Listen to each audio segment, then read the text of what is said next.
Okay, Kimber, KDS9c, Kimber dual stack, 9mm, compact.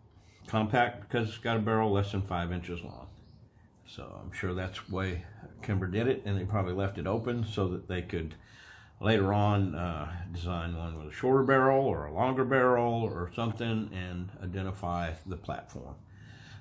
Basically, I have the stainless, but what I'm about to show you works on any KDS9c. So, first order of business always is to clear the firearm. Make sure there's no magazine in it. Make sure there's no round in the chamber. Keep your finger away from the trigger. Always pointing in a safe direction when you're doing that.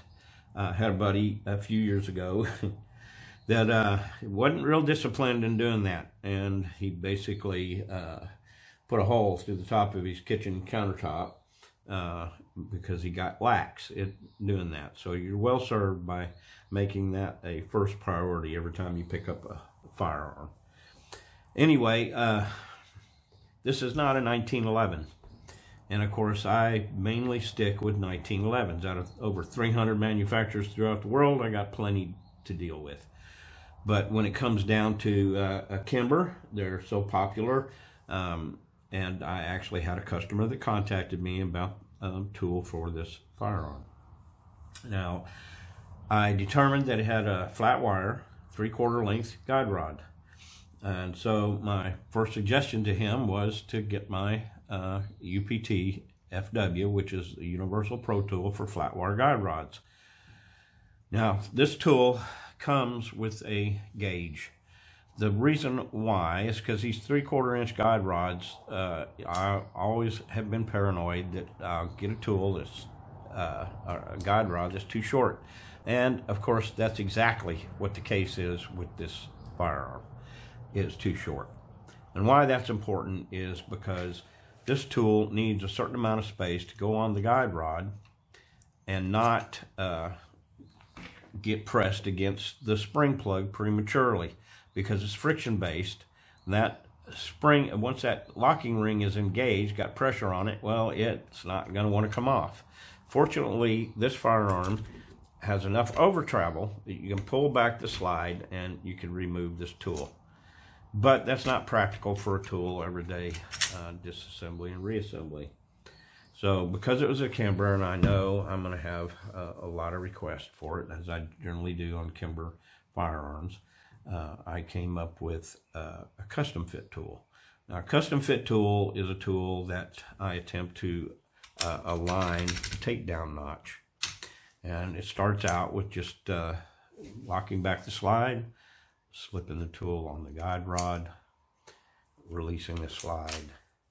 And because it lines up the takedown notch, it's just a matter of pushing the slide stop up and out and removing the slide, pulling the barrel back, removing your guide rod and spring assembly. Of course, you get your barrel out. You want to take the tool off. All my tools come off this way, but you just basically insert the guide rod and spring assembly in through the front of the slide's apron instead of the rear. Use the slide as a spring compressor, and that relieves the tension on the tool and it comes off. Same thing for replacing it. And just simply as soon as it gets spring pressure against it, it holds. So there's a couple of things different because this is not a 1911, out of the way I generally recommend reassembly. Typically on a 1911, I would say move the barrel all the way back into battery and let it rest in its lugs for reassembly. But this actually doesn't work. And the reason why is there's no lugs. There's no lugs on this barrel. Kimber uses a lip and the hood here for alignment and a lockup for battery. That lip continues all the way around the barrel. And that can cause a little bit of a headache if you're not aware of it going back together. But you put the, just like you would on my 1911 tools, you always want to put the guide rod and spring assembly fully inserted up into the slide's apron. if this happens, and it has happened, where that guide rod in the back here is too low, well, when you bring the barrel forward, it hangs on that lip. Easy fix, you just push on the front of the tool and move it up. But this barrel wants to be all the way forward with that link in the slot on the guide rod. Then put a little pressure on the guide rod, slip the slide back onto the frame, go back with it. It'll stop at that place where the slide stop needs to be. And the next little caveat is the fact that Kimber had departed from doing a rounded slide stop. They did a flush, which aesthetically looks better, but it requires on a flush slide stop like that to be pretty much lined up perfect, which in most cases is not the case. You're not going to get it down in there even though the link is right there. So I include this, which is a lineup pin. You just stick it in through there. It lines up the pin, and then you just reinsert your slide stop. Then you lock back your slide, and you remove the tool.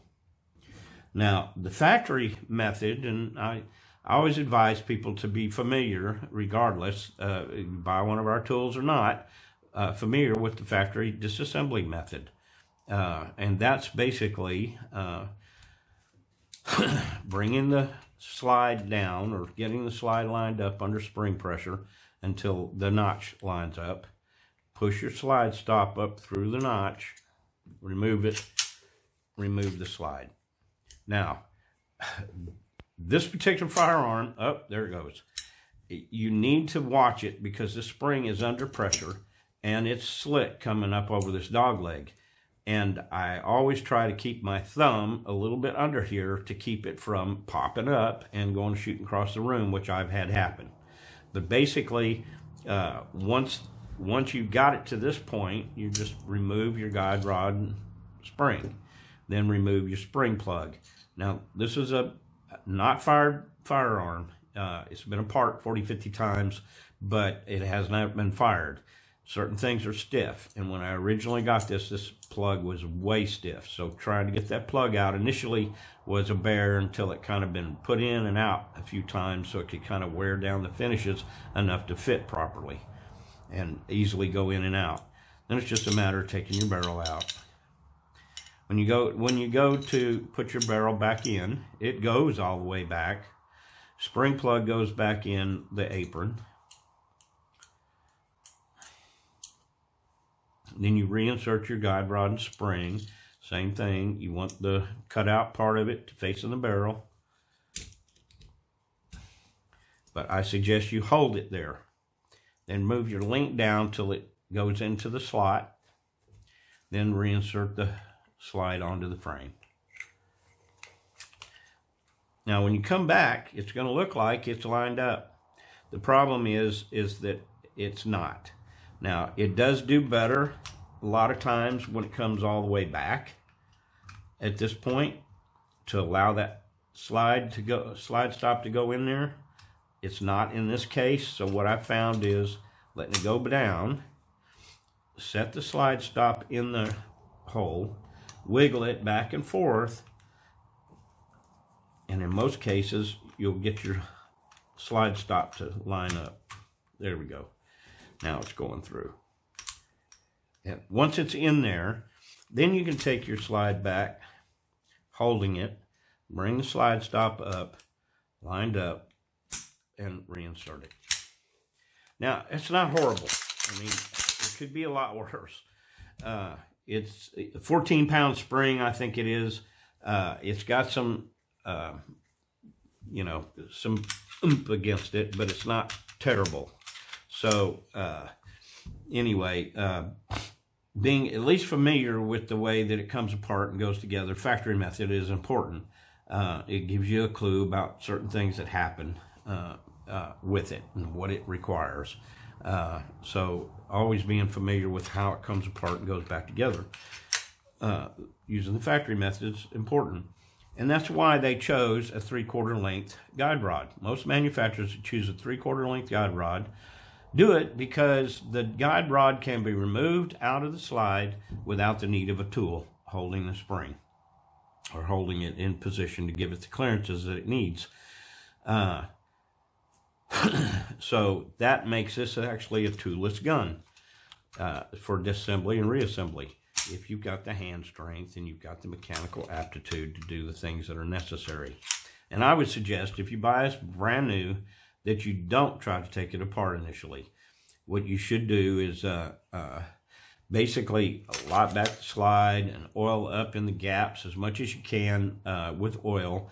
And then take a patch with some oil and clean your barrel and the chamber just to make sure there's nothing in there.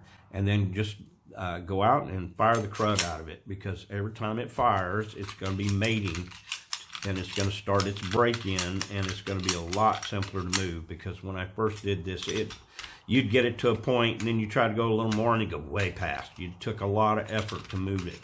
Now it's loosened up quite a bit at this point, but even with the tool, it would be problematic in some respects because it was so stiff. It took a lot more effort to get the slide back and locked. But that's it in a nutshell.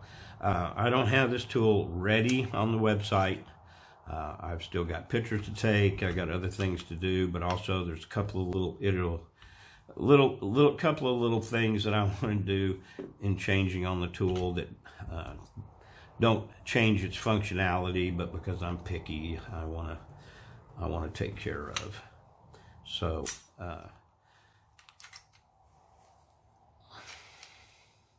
that's it in a nutshell. I appreciate you watching. Hope you got some at least good information out of this video. Thanks.